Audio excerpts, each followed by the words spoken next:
कि मनोदशा को आप देखिए कि अधिकारी गोली चला दे रहा है और कहता है कि अगर भारत में रहता तो योगी मोदी कहना। सरकार के पास तो इनपुट था, सरकार को तो जानकारी थी। जब सरकार उसमें इन्वॉल्व हो और सरकार दंगे करा रही हो, सरकार अपराधियों को प्रोटेक्ट कर रही हो, तो ये सवाल उसी सरकार से पूछा जाएगा जो सरकार वहाँ पे रूल करती है। जहाँ नफरत नहीं होगी, जहाँ सामाजिक भेदभाव नहीं होगा, उस इंडिया को बचाने का संकल्प विपक्ष के लोगों ने लिया है। इसलिए मोदी और एनडीए डरे हुए हैं, सहमे हुए हैं। अगर इंडिया है तो क्यों इंडिया सबसे उनको नफरत है, क्यों इंडिया सबसे घबराए हुए हैं, क्यों उनके उसको डिफेम करने की बात करते हैं। नमस्कार दोस्तों, मैं सुमित यादव, आप देख रहे हैं द सुनामी। लखनऊ में हम लोग मौजूद हैं और बात लगातार जो बीती बैठक सभी विपक्षी दलों की हुई, इंडिया उसके बाद नाम दिया गया इंडिया वर्सेस एनडीए की, लगातार हम लोग बात कर रहे हैं। और ख़ास तौर से मणिपुर हिंसा के बाद जो मणिपुर से वीडियो वायरल हुई, उसके बाद ये लगातार देखा जा रहा है कि प्रधानमंत्री बैकफुट पे दिखाई दे रहे हैं, क्योंकि लगातार विपक्ष मांग कर रहा है कि प्रधानमंत्री आके उस मुद्दे पे बोलें, कुछ अपनी बात रख के संसद में, लेकिन प्रधानमंत्री उस मुद्दे से भागते हुए नजर आ रहे हैं। तो ये माना जा रहा है कि जो सभी विपक्षी दलों की एकजुटता से जो एनडीए है वो बैकफुट पर नजर आ रहा है। हमारे साथ इस पर बातचीत करने के लिए समाजवादी पार्टी लोहिया वाहिनी के प्रदेश अध्यक्ष हम रामकरण निर्मल जी हमारे साथ मौजूद हैं। बहुत बहुत स्वागत है। शुक्रिया और बहुत बहुत बधाई दोबारा अध्यक्ष बनने की। धन्यवाद। बात लगातार एनडीए वर्सेस इंडिया की हो रही है। एक तो बात ये भी हो रही है कि इंडिया आपने नाम रखा, क्या सोच के पहले तो ये नाम रखा गया है? देखिए, इंडिया, आप अगर संविधान की भाषा को पढ़ेंगे, इंडिया दैट इज़ भारत, तो इंडिया ही भारत है और इंडिया देश में रहते हैं। तो जब आप लगातार जब से देखेंगे कि इंडिया की सरकार इस देश और उत्तर प्रदेश में आई है, तो आए दिन वो हमेशा आपके नागरिकता को, आपके भारतीयता को वो हमेशा प्रश्न चिन्ह खड़ा करते हैं और लगातार विपक्षी पार्टियों को देशद्रोही या तमाम ऐसी बातें कह करके उनको अपमानित करने का और उन्हें जनता के बीच डिफेम करने का काम करते हैं। तो जो भी हमारे विपक्ष के सारे जो दल हैं, उन्होंने एकजुट होकर के इसको नाम दिया है। और सवाल ये इसलिए है क्योंकि नरेंद्र मोदी इंडिया नहीं है क्या, अमित शाह इंडिया नहीं है क्या, अखिलेश यादव अकेले इंडिया हो गए, लालू यादव इंडिया हो गए, एमके स्टालिन इंडिया हो गए, ममता बनर्जी इंडिया हो गई, वो लोग इंडिया का हिस्सा नहीं है क्या? नहीं, सारे लोग हैं इंडिया के, जो भी नागरिक हैं, पक्ष और विपक्ष दोनों इंडिया के हैं, सबको राइट है। तो अगर राष्ट्रीय अध्यक्ष माननीय अखिलेश यादव जी, चाहे राहुल जी हों, चाहे आदरणीय नीतीश जी हों, सारे लोग, चाहे वो मोदी जी हों, सारे लोग इंडिया को ही प्रतिनिधित्व करते हैं, इंडिया के ही रहने वाले लोग हैं। लेकिन अगर आप जैसे आपने भी देखा असम के मुख्यमंत्री का बयान, उन्होंने कहा कि ये, जैसा प्रधानमंत्री जी का बयान आपने देखा कि कैसे इंडियन मुजाहिदीन, ऐसे तमाम नामों से जुड़ करके विपक्ष पार्टी को बदनाम करने का, डिफेम करने का काम किया।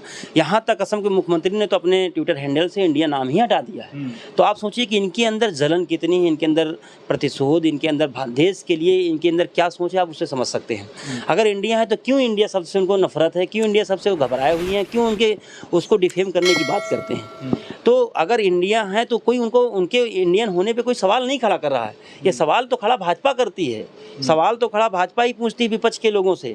हमेशा उनको नागरिकता को लेकर के, भारतीयता को लेकर, देशभक्ति को लेकर सवाल तो भाजपा खड़ा करती है। विपक्ष की किसी पार्टी ने सवाल नहीं खड़ा किया है।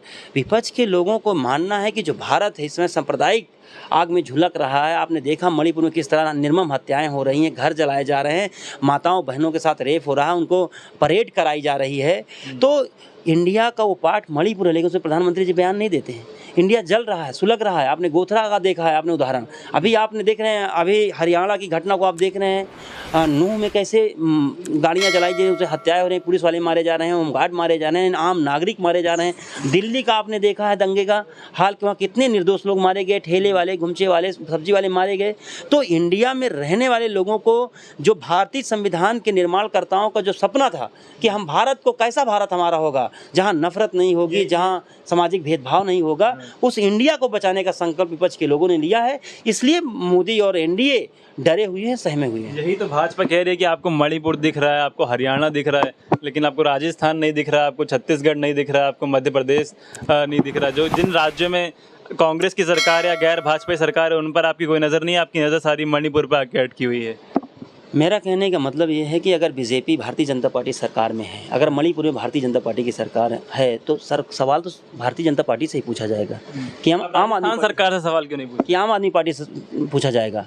अगर मणिपुर जल रहा है, अगर दिल्ली जल रहा है, हरियाणा जल रहा है, तो जिसकी सरकार उससे पूछा जाएगा। आप दिल्ली का आप ले लेंगे केस, तो दिल्ली में तो पूरा प्रशासन भारतीय जनता पार्टी का है, सरकार आम आदमी पार्टी की है, लेकिन प्रशासन किसका है? भारतीय जनता पार्टी का है। तो सवाल तो उसी से होंगे, चाहे वो राजस्थान, चाहे जिसकी सरकारें होंगी, सवाल उसी से होगा। लेकिन भारतीय जनता पार्टी जब कहती है कि कोई दंगा नहीं हुआ है पूरा, और विदेशों में जाएगी तो तमाम तरह की झूठी बातें फैलाएगी कि हम बुद्ध की नगरी से आए हैं, ऐसा है। लेकिन देखिए, जहां अगर सरकार के द्वारा समर्थित दंगे हों, जहां सरकार का प्रोटेक्शन हो दंगाइयों को, जहां सरकार के इशारे पे निर्दोषों को मारा जा रहा हो, अनुसूचित जाति की, जनजाति की महिलाओं को नेक्ड परेड कराया जा रहा हो, सरकार 2 महीने बाद जब वीडियो वायरल होती तो कॉग्निजेंस लेती है। महिलाओं का बयान है, आप इंटरव्यू पढ़िए कि वो FIR कराने के बाद किसी की गिरफ्तारी नहीं हुई है। सरकार के पास तो इनपुट था, सरकार को तो जानकारी थी। जब सरकार उसमें इन्वॉल्व हो और सरकार दंगे करा रही हो, सरकार अपराधियों को प्रोटेक्ट कर रही हो, तो ये सवाल उसी सरकार से पूछा जाएगा जो सरकार वहाँ पे रूल करती है। अगर भारतीय जनता पार्टी के राज्य में हुए अपराधों को, भारतीय जनता पार्टी के समय में हुए दंगों को आप अगर देखेंगे तो जब भी भारतीय जनता पार्टी की जिस प्रदेश में सरकार आई है, एक तबके को, जो यहाँ का जिसे अल्पसंख्यक समुदाय कहते हैं, उसे डराने का, उसके मान सम्मान के साथ खेलने का काम भारतीय जनता पार्टी ने किया है। तो जिन तमाम मुद्दों की आप लोग बात करें, चाहे मणिपुर हिंसा की बात हो, अभी हाल ही में जो नूह में हुआ, उससे जो हिंदू मुस्लिम दोबारा भड़कने की वो हो रही है। अभी हाल ही में अभी जो हत्या हुई, ट्रेन में पुलिसकर्मी ने हत्या करी 3 मुसलमानों की और अपने सीनियर ऑफिसर की हत्या करी। तो बीजेपी ये कार्ड खेलेगी, आप लोग सभी लोग बहुत बेहतर तरीके से जानते हैं, हिंदू मुस्लिम कार्ड बीजेपी खेलती है। तो कैसे उससे आप बाहर निकल के आएंगे? आप देखेंगे कि जब से भारतीय जनता पार्टी की सरकार है, अब देखिए मनोदशा को आप देखिए, एक अधिकारी गोली चला दे रहा है और कहता है कि अगर भारत में रहता तो योगी मोदी कहना। आप ये छोटी घटना नहीं है, मीडिया से खबर गायब है। ये छोटी घटना नहीं है कि एक सरकारी एम्प्लॉय जो संविधान की शपथ खाता है और वो इतना दंगाई, इतना उसके अंदर नफरत भर दी गई है, छोटे छोटे बच्चों के अंदर नफरत भर दी गई है। मीडिया के द्वारा, टीवी के द्वारा आप देखिए, कश्मीर फाइल, केरला स्टोरी, ऐसी तमाम मूवी बन रही, ऐसी फिल्में बने जो बिल्कुल झूठी घटनाओं पर आधारित है और एक प्रकार से माने गृह युद्ध की ओर, और ये कहेंगे कि एक ऐसे तबके में नफरत भरी जा रही है जो कभी इस देश में लड़ाई झगड़ा नहीं कर रहा, कभी भी इस देश में सांप्रदायिक सौहार्द नहीं बिगाड़ा है, उस तबके में नफरत भरी जाने की कोशिश की जा रही है। अब भारतीय जनता पार्टी डर गई है, जानती है कि पूरा जो विपक्षी दल एक हो गया है। अगर आप उनके परसेंटेज देखेंगे वोट का, तो भारतीय जनता पार्टी से 1.5 गुना ज़्यादा उनके वोट है, उनके विधायक भी ज़्यादा है। तो इसलिए वो डरी हुई है और ये कम्युनल एंगल पे चुनाव ले जाना चाहती है, कम्युनल एंगल पे चुनाव। इसलिए आप जो घटनाएं देख रहे हैं, ये सब प्रायोजित घटनाएं हैं। ये संघ के लोग, बजरंग दल के लोग, ये सब लोग जा करके इन घटनाओं को बढ़ावा दे रहे हैं। अभी देखिए, आप एक SSP प्रभात चौधरी का आपने नाम सुना है, देखिए बरेली में कैसी घटना।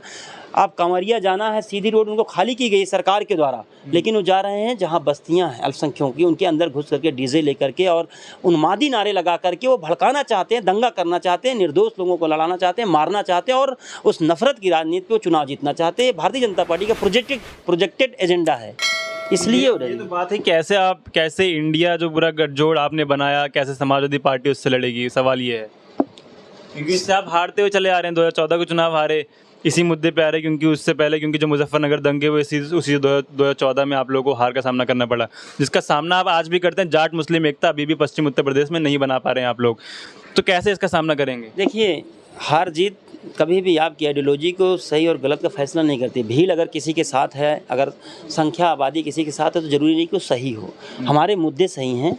हम भारत की, जो हमारे संविधान निर्माताओं का सपना था, जो भारत का आईन कहता है, जो संविधान कहता है, उसकी रक्षा करने के लिए हम उतरे हैं। हो सकता है हमें समय लग जाए। हमारी बातें आप देखेंगे कि जो अच्छी बातें होती हैं, जो मोहब्बत की बातें होती हैं, जो देश को जोड़ने की बातें होती हैं, हो सकता है देर में समझ में आए लोगों को। नफ़रत की बातें ज़्यादा समझ में आती है, जल्दी समझ में आई है। आज नहीं तो कल, ये हमें पूरा विश्वास है। हमारी आइडियोलॉजी, हमारी विचारधारा देश को एक रखने की, भाईचारा बनाने की है, जो सामाजिक और आर्थिक असमानता उसे ख़त्म करने की है और इस देश और प्रदेश को तरक्की के रास्ते पे ले जाने की है विचारधारा। हमें पूरा विश्वास है कि इस विचारधारा की ही जीत होगी। नफ़रत कुछ समय के लिए हो सकता है झूठ जीत जाए, लेकिन हमेशा सत्य की ही जीत होती है और होगी। इसलिए इंडिया जीतेगा, इंडिया लड़ेगा। जब हम लोकसभा इलेक्शंस की बात करते हैं तो उत्तर प्रदेश उसमें बहुत अहम, क्योंकि 80 सीटें, 80 सांसद उत्तर प्रदेश दिल्ली भेजता है। तो और समाजवादी पार्टी की बहुत बड़ी जिम्मेदारी उत्तर प्रदेश में है। तो क्या भूमिका है, कितनी सीटों पे आप तय? नारा तो आप लगा रहे हैं कि 80 हराओ भाजपा भगाओ, क्या तैयारी है उसकी? तो जिस तरह नारा राष्ट्रीय अध्यक्ष माननीय अखिलेश यादव ने दिया, उसी तरह तैयारी भी चल रही है समाजवादी पार्टी की। लगातार बूथ स्तर पे बूथ अध्यक्ष बनाए जा रहे हैं, लगातार प्रभारी बना दिए गए हैं।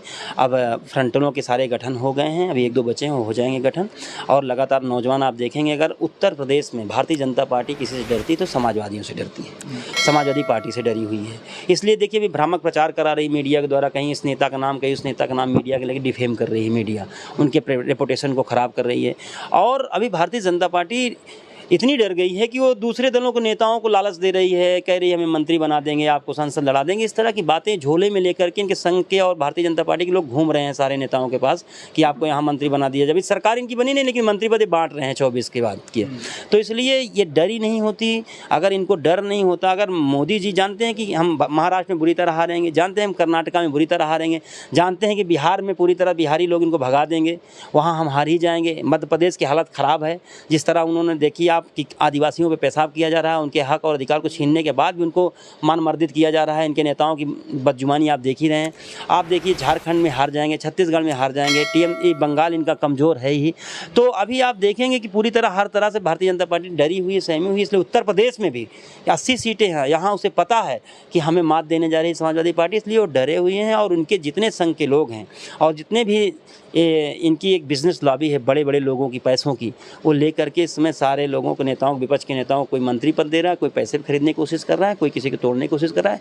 और या ये नहीं हो पा रहा तो मीडिया के द्वारा झूठे प्रोपेगेंडा फैला रहे हैं। अभी आपने हाल की घटनाओं को देखा है। अच्छा, एक बहुत बड़ा सवाल समाजवादी पार्टी को लेके अब हमेशा कई लोग उठाते हैं, जो ज़मीन पे लोग रहते हैं, कि 16 फ्रंटल हैं, 16 प्रदेश अध्यक्ष हैं, 16 राष्ट्रीय अध्यक्ष हैं, 16 जिला अध्यक्ष हैं। क्या करते हैं, इनका काम क्या है, ज़मीन पे दिखाई नहीं देते हैं?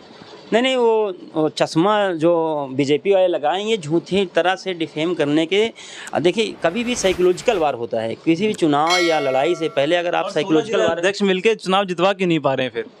देखिए, आप अगर भारतीय जनता पार्टी के संगठनों से 100 से ऊपर हैं, 100 से ऊपर, और दंगा करने वाली टीम अलग है, मीडिया की टीम उनकी अलग है। और उसके बाद आप देखेंगे कि जो तमाम आप पैनलिस्ट बैठते हैं, कोई विशेषज्ञ बैठेगा, कोई कुछ बैठे, सब भारतीय जनता पार्टी के एजेंट और कार्यकर्ता हैं। उनके रूप बदल करके वो झूठी तरह से जनता के बीच में भ्रम फैलाते हैं। और भारतीय जनता पार्टी अपनी मशीनरी के द्वारा कहती है कि समाजवादी पार्टी या इसे तमाम उनके बीच के, जो अपने आप को कहते हैं नहीं, उनके बीच के लोग कहते हैं कि समाजवादी पार्टी ज़मीन पे नहीं है। अगर समाजवादी पार्टी ज़मीन में नहीं तो क्यों भारतीय जनता पार्टी डरी हुई है? क्यों 36% में पूरी मीडिया, पूरा प्रशासन इकट्ठा करके, आपने देखा होगा भी काउंटिंग 2022 की चल रही थी, तो एक भी राउंड की काउंटिंग नहीं और मीडिया भारतीय जनता पार्टी को बहुमत दिखाने लगी थी। क्यों डरी हुई है? 36% वोट कहाँ से आ गया? अगर भारतीय जनता पार्टी कह रही है कि अगर समाजवादी पार्टी ज़मीन पर काम नहीं कर रही।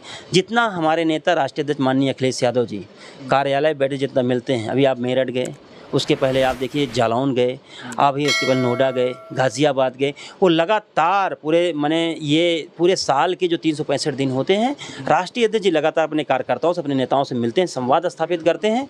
और उसके बाद अगर किसी के यहाँ दुख है, कोई तकलीफ़ है, कोई घटना घट गई, तो वहाँ जा करके उनको सांत्वना देते हैं और उनकी मदद भी करने का काम करते हैं। और अगर कोई देश में ऐसा कोई नेता हो, अगर आप यहाँ पे और दलों के नेताओं से आप तुलना करेंगे, तो मिलना वहाँ उनसे दूभर है, उनसे बात करने की बात छोड़िए, उनसे मिलना दूभर है। उनको लोग देख नहीं पाते, उनसे मिल नहीं पाते। और हमारे नेता हैं और समाजवादी पार्टी के राष्ट्रीय अध्यक्ष माननीय अखिलेश यादव लगातार मिलते भी हैं कार्यालयों में और जिलेवार जा करके लोगों से, अपने कार्यकर्ताओं से, पार्टी के जो वरिष्ठ नेता हैं और तमाम जो समाज में अगर घटनाएं घटी, अभी मेरठ की घटना आपने देखा कि उन्होंने जो करंट में काम इस सरकार का है, जो कंवरिये लोग जा रहे थे जिनको करंट के दौरान चपेट में आ गए, उनकी जान चली गई, उनको भी आर्थिक मदद की। आए दिन अपने कार्यालय में बैठते हैं तो कोई भी घटना घटती है तो उनको मदद करके किसी भी तरह से, चाहे फाइनेंशियली मदद करना हो, चाहे उनको शारीरिक रूप मदद करके उनको उनके हित के लिए, उनके मान सम्मान के लिए हमेशा तैयार रहते हैं। इसलिए ये बात भारतीय जनता पार्टी द्वारा जो झूठी भ्रामक फैलाई जा रही है कि समाजवादी पार्टी ज़मीन में नहीं है, आप जाके देखिए। अगर कोई कार्यकर्ता कहीं लड़ रहा होगा, पान की दुकान पे, मिठाई की दुकान पे, चाय की दुकान पे, अगर कोई भारतीय जनता पार्टी से लड़ते हुए मिलेगा, बहस करते हुए मिलेगा, तो समाजवादी पार्टी का कार्यकर्ता है। बूथ पे जाएंगे, अगर आप गाँव में कहीं जाइए, अगर समाजवादी पार्टी के खिलाफ कोई विचारधारा, कोई समाजवादी पार्टी का कोई करता होगा और भारतीय जनता पार्टी के खिलाफ अगर कोई लड़ रहा होगा, तो समाजवादी पार्टी का कार्यकर्ता होगा। तो इसलिए समाजवादी पार्टी गाँव-गाँव, घर-घर, मोहल्ले है, बूथ से आगे बढ़ करके घर-घर में है उसके कार्यकर्ता। जी, बहुत शुक्रिया। तो ये थे हमारे साथ लोहिया वाहिनी प्रदेश अध्यक्ष रामकरण निर्मल जी।